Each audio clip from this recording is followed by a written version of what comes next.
ಶಾಲೆ ದಾಖಲೆಗೆ ಮಕ್ಕಳಿಗೆ ನಿಗದಿಪಡಿಸಿದ್ದ ವಯೋಮಿತಿಯನ್ನ ಸರ್ಕಾರ ಸಡಿಲಿಕೆ ಮಾಡಿದೆ. 1ನೇ ತರಗತಿಗೆ 6 ವರ್ಷ ತುಂಬಿರಬೇಕು ಎಂಬ ನಿಯಮದಲ್ಲಿ 60 ದಿನ ವಿನಾಯಿತಿ ನೀಡಲಾಗಿದೆ. ಈ ಬಗ್ಗೆ ಶಿಕ್ಷಣ ಸಚಿವ ಮಧು ಬಂಗಾರಪ್ಪ ಅವರು ವಿಧಾನಸಭೆಯಲ್ಲಿ ಘೋಷಣೆ ಮಾಡಿದ್ದಾರೆ.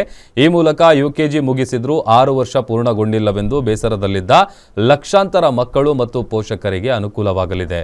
ಈ ನಿರ್ಧಾರದಿಂದ 5 ವರ್ಷ 10 ತಿಂಗಳು ಅಥವಾ ಅದರ ಮೇಲೆ ವಯಸ್ಸಾಗಿರುವ ಮಕ್ಕಳು ಸಹ ಈ ವರ್ಷ 1ನೇ ತರಗತಿಗೆ ದಾಖಲಾಗಬಹುದು. ಈ ಸಡಿಲಿಕೆ ಎಲ್ಕೆಜಿ ಯುಕೆಜಿ 1ನೇ ತರಗತಿಗೆ ಅನ್ವಯವಾಗಲಿದೆ. ಮಕ್ಕಳನ್ನು 1ನೇ ತರಗತಿಗೆ ದಾಖಲಾತಿ ಮಾಡುವ ಸಂಬಂಧ 60 ದಿನಗಳ ವಿನಾಯಿತಿಯನ್ನು ನೀಡಲಾಗಿರುತ್ತದೆ.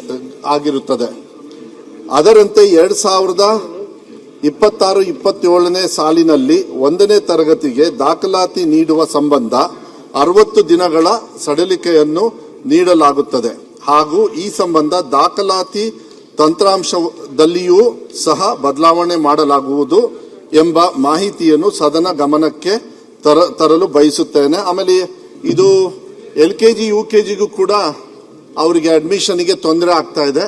ಅಲ್ಲಿಗೂ ಕೂಡ ಹೊಸದಾಗಿ ಒಂದು ಕಾನೂನನ್ನ ನಾವು ಆದಷ್ಟು ಬೇಗ ತಂದು ಇದನ್ನ ಪರ್ಮನೆಂಟ್ ಆಗಿ ಒಂದು ಸೊಲ್ಯೂಷನ್ ಮಾಡ್ತಕ್ಕಂಥದ್ದು ಮಾಡ್ತೀವಿ. ಅದಕ್ಕೆ ಈ ಸದನದ ಮೂಲಕ ರಾಜ್ಯಾದ್ಯಂತ ಎಲ್ಲರಿಗೂ ಕೂಡ ನಾನು ಮನವಿಯನ್ನ ಮಾಡ್ಲಿಕ್ಕೆ ಇಷ್ಟಪಡ್ತೀನಿ.